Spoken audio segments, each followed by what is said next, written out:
Terima kasih pemirsa, Anda masih bersama kami di Lintas Manua Sepekan. Komisi 2 DPRD Provinsi Kalimantan Selatan melaksanakan kunjungan kerja ke Pelabuhan Perikanan Pantai Batu Licin. Dari kunjungannya ini, Paman Yani menginginkan terbangunnya pabrik es batu yang sudah diusulkan sejak tahun 2018 lalu. Ketua Komisi 2 DPRD Kalsel Muhammad Yani Helmi kembali melakukan kunjungan kerja ke Pelabuhan Perikanan Batu Licin belum lama tadi. Dari hasil kunjungannya tersebut, wakil rakyat yang akrab disapa Paman Yani tersebut menyoroti berbagai sarana dan prasarana penunjang kualitas hasil tangkapan. Berbagai hal menjadi sorotan terutama terkait sarana prasarana penunjang kualitas mutu ikan. Salah satunya yakni pembangunan pabrik es batu yang sudah diusulkan sejak 2018 lalu. Menurut Wakil Ketua Komisi 2 DPRD Kalsel Muhammad Yani Helmi, pabrik es batu itu sangat diperlukan demi menjaga kualitas ikan hasil tangkap nelayan. Pasalnya ketersediaan es batu di Pelabuhan Perikanan Pantai Batu Licin sampai saat ini hanya memenuhi sekitar 20% dari hasil tangkapan. Oleh sebab itu, Paman Yani akan mendesak dinas terkait untuk menindaklanjuti rencana pembangunan pabrik es batu melalui rapat dengar pendapat atau RDP dalam waktu dekat. Master plan yang sudah kita rencanakan mulai tahun 2018 hingga hari ini mestinya pelan-pelan kita cukupi. Walaupun terkait anggaran, apakah nanti kita pikirkan ini berkolaborasi dengan pemerintah pusat di Jakarta melalui Kementerian Kelautan. Nah, ini yang kita inginkan supaya kerjasama ini benar-benar terjadi. Kualitas ikan di tanah bumbu, tepatnya di Pelabuhan Perikanan Batu Licin ini, dengan kualitas ikan yang ada di Banjaraya berbeda. Saya nggak mau bilang jauh berbeda ya, berbeda. Secara tekstur dan nikmatnya ikan sesungguhnya seperti apa. Sedangkan anggota Komisi 2 DPRD Kalsel Burhanuddin menyoroti tentang pentingnya penambahan sumber daya manusia SDM yang benar-benar mengerti tentang perikanan dan kelautan di PPP Batu Licin. Pasalnya Burhanuddin menilai ikan hasil tangkap nelayan di pelabuhan itu sangat melimpah, bahkan dikirim hingga ke provinsi tetangga seperti Kaltim dan Kalteng. Yang sangat menarik tadi kita kekurangan terkait dengan masalah sumber daya manusia. Ada berapa karyawan di sini, ya tentunya ingin kita mencari betul-betul orang yang punya SDM terkait dengan masalah perikanan kelautan. Karena kalau ini suatu orang yang diberikan suatu pekerjaan, ujar Nabi, iza usjidal amru ila ghairi ahliha pantadilus sa'at. Kalau diberikan pekerjaan kepada orang yang bukan ahlinya adalah tunggu kehancuran. Nah, jadi dalam hal ini kita cari orang yang betul-betul ahlinya kehancuran itu tidak terjadi. Sehingga baik. Terkait dengan kekurangan-kekurangan yang lain, kantor maupun fasilitas daripada operator, kita berharap kepada provinsi juga, mudahan nanti dari wakil ketua kami akan bisa mengagendakan dilakukan RDP di Banjarmasin agar supaya target yang di 2024 ini ada yang harusnya diselesaikan, juga target di 2025. Sementara Kepala PPP Batu Licin Ahmad Syarwani mengaku sangat mengapresiasi perhatian yang diberikan Komisi 2 DPRD Kalsel terhadap pelabuhan yang dipimpinnya. Terkait rencana pembangunan pabrik es batu itu, harapannya saat RDP nanti akan berjalan lancar, sehingga jika terrealisasi bisa mendongkrak harga ikan dan tentu PAD juga akan semakin baik. Kami sangat-sangat antusias sekali dan berbahagia sekali kalau memang misalkan nanti untuk kebutuhan kami fasilitas pelabuhan berupa pabrik es akan didukung oleh misalkan dibantu oleh Komisi 2, itu sudah suatu luar biasa karena dengan adanya pabrik es itu akan sangat mendongkrak sekali pendapatan asli daerah kita. Muhail, Banjar TV. Selanjutnya, Komisi 3 Dewan Perwakilan Rakyat Daerah Provinsi Kalimantan Selatan melakukan kunjungan kerjanya ke Kabupaten Tanah Laut. Kunjungan ini untuk memastikan program bantuan RTLH atau Rumah Tidak Layak Huni tahun 2023 yang dilakukan oleh Dinas Perumahan Rakyat dan Kawasan Permukiman Provinsi Kalimantan Selatan terrealisasi sesuai harapan masyarakat. Komisi 3 DPRD Kalsel melakukan peninjauan langsung ke rumah warga yang mendapatkan bantuan program Rumah Tidak Layak Huni tahun 2023 di Desa Pandahan, Kecamatan Bati-Bati, Kabupaten Tanah Laut. Di sela peninjauan, Wakil Ketua Komisi 3 Haji Muhammad Rosehan NB, selain menyampaikan apresiasinya kepada Gubernur Kalsel dan Disperkim Kalsel yang sudah merealisasikan keinginan masyarakat melalui program bedah rumah. Tidak hanya itu, harapannya ke depan pemerintah provinsi dapat merealisasikan pengerukan sungai yang ada di kawasan Desa Pandahan, Kecamatan Bati-Bati. Hal itu mengingat daerah Bati-Bati pada tahun lalu terkena bencana banjir yang luar biasa. Oleh karena itu, melalui pengerukan itu, ambang batas ketinggian air sungai bisa turun. Jadi sekali lagi kami terima kasih kepada Perkim Provinsi yang sudah merealisasikan apa keinginan masyarakat. Karena sini kemarin banjirnya luar biasa tingginya dan ada satu keinginan warga di sini juga kalau bisa di sungai itu dikeruk. Karena sungai dikeruk, jadi ambang batas ketinggian banyu itu bisa lebih turun sehingga pada saat mungkin ada banjir dadakan lagi atau banjir hujan dan segala macam, mereka tidak terkena dampak yang luar biasa. Sementara Sekretaris Komisi 3 Haji Gusti Abidin Syah berharap pagu anggaran dari program RTLH senilai 20 juta per unit kedepannya bisa dinaikkan menjadi 30 juta per unit, sehingga penanganan masalah sanitasi menjadi bagian dari program ini. Termasuk adanya penambahan jumlah unit yang mendapatkan program ini. Ini kan belum ada sanitasinya nih, jadi ibaratnya itu buang sembarangan aja sih kan. Memang ada sebagian-sebagian, cuman tidak berada di tempat ini. Oleh karena itu kami mohon, mudah-mudahan dana ini bisa dinaikkan dari 20 menjadi 30 juta, sekaligus sanitasinya. Termasuk jumlahnya juga.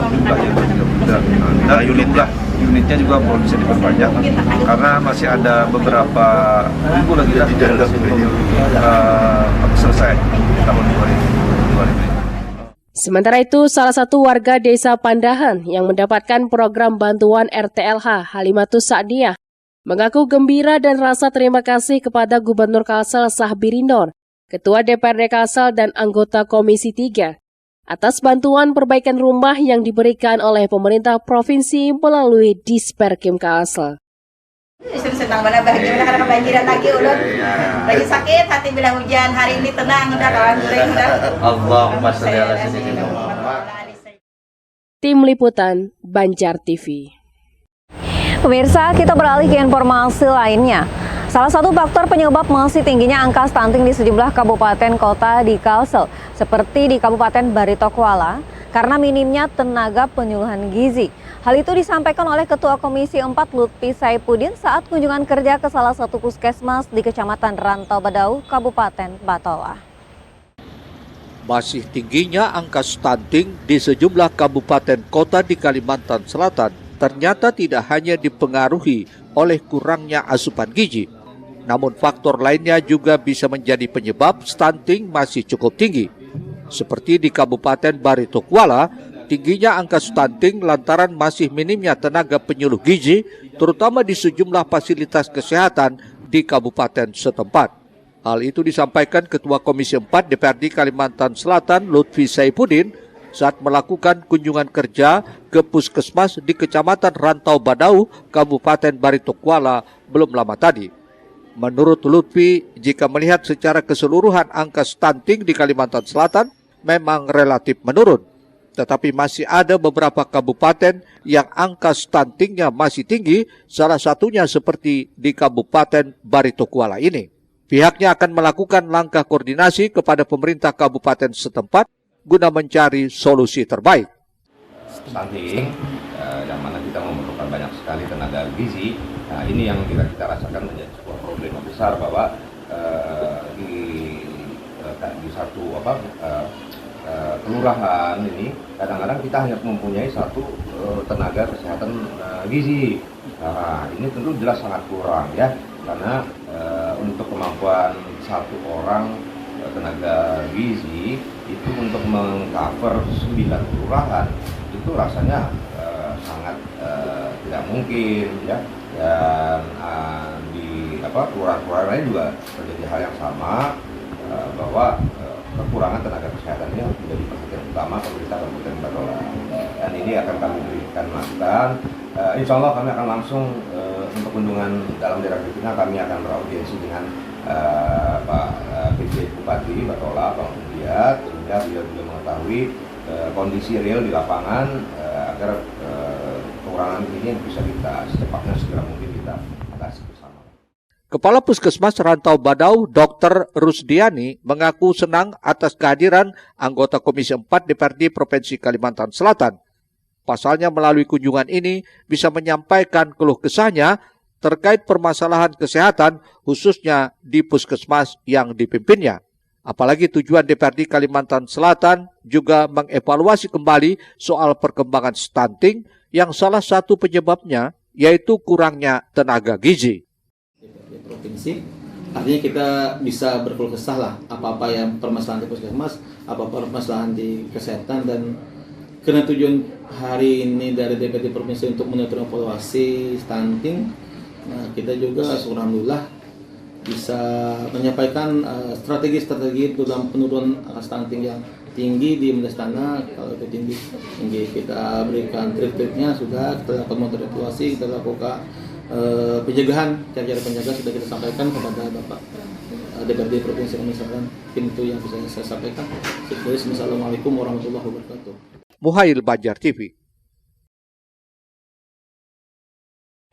Pemirsa, pelaksanaan program kuliah kerja nyata yang dilaksanakan oleh mahasiswa Universitas Sari Mulia Banjarmasin selama 1 bulan di 12 desa kecamatan Alu-Alu, Kabupaten Banjar akhirnya berakhir.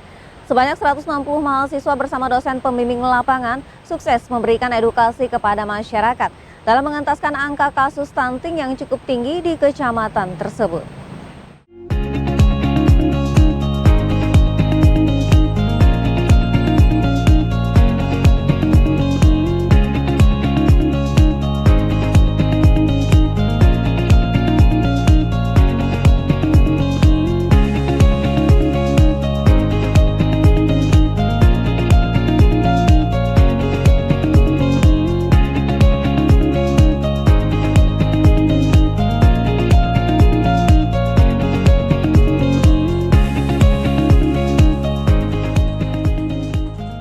Pelaksanaan program kerja kuliah mahasiswa Universitas Sari Mulia Banjarmasin yang diikuti sebanyak 160 mahasiswa, terdiri dari 2 fakultas yakni Fakultas Kesehatan dan Humaniora, dan berlangsung selama 1 bulan di Kecamatan Alu-Alu akhirnya resmi berakhir.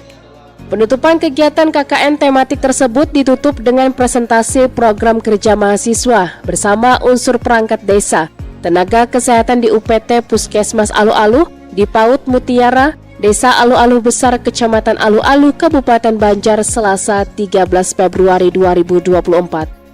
Satu persatu dari perwakilan kelompok yang disebar di 12 desa di Kecamatan Alu-Alu ini memaparkan semua proyek kegiatan yang telah dilakukan di desanya masing-masing dengan membuat sebuah produk olahan memanfaatkan potensi alam yang terdapat di desa.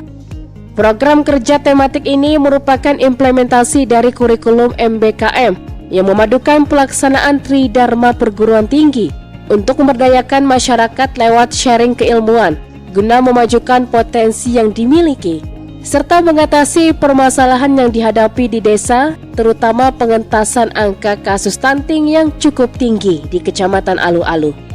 Menurut Ketua Koordinator KKN Universitas Sari Mulia Angga Irawan, memaparkan lewat program kerja tematik yang dilakukan, mahasiswa selain memberikan penyuluhan kepada masyarakat berupa peningkatan pengetahuan dan kesadaran akan stunting, juga memberdayakan masyarakat lewat kegiatan kreatif melalui pengolahan bahan pangan bergizi berbasis pemanfaatan sumber daya pangan lokal. Kegiatan-kegiatan ini memulai dari mereka melakukan sebuah terkait dengan untuk analisis situasi, kemudian melakukan terkait dengan sebuah pendataan dan melakukan sebuah FGD atau melakukan sebuah penentuan prioritas masalah bersama-sama dengan masyarakat, dengan tentunya di sini disupport oleh Dinas Kesehatan dan Puskesmas Alu-Alu, sehingga beberapa inovasi-inovasi yang tergambarkan merupakan hasil karya dari mahasiswa-mahasiswi kami beserta dari bimbingan dari DPL ataupun dari PL yang merupakan salah satu inovasi gagasan mereka yang menggunakan dengan sumber daya alam yang ada di wilayah desa di 12 desa Kecamatan Alu-Alu.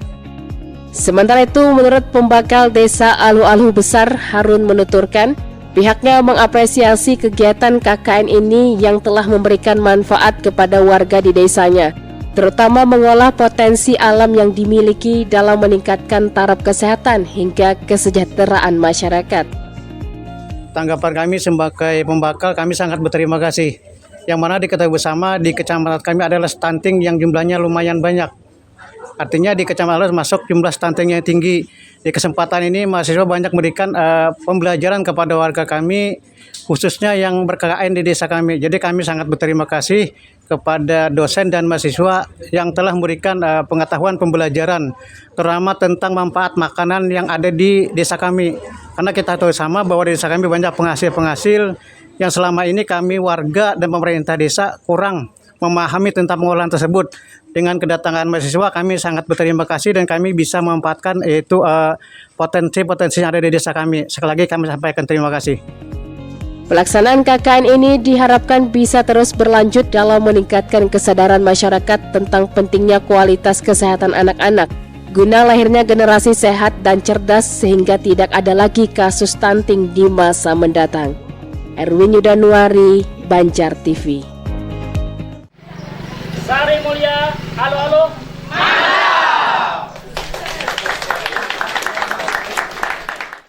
Sementara itu pemirsa, kelompok 3 pada KKN Universitas Sari Mulia Banjarmasin memanfaatkan pengolahan ikan patin yang ada di Desa Alu-Alu Kecil Muara untuk dijadikan produk kaya manfaat yang berguna dalam meningkatkan gizi anak. Bahkan tulang ikan patin juga bisa diolah menjadi bubuk penyedap masakan yang kaya akan kandungan kalsium.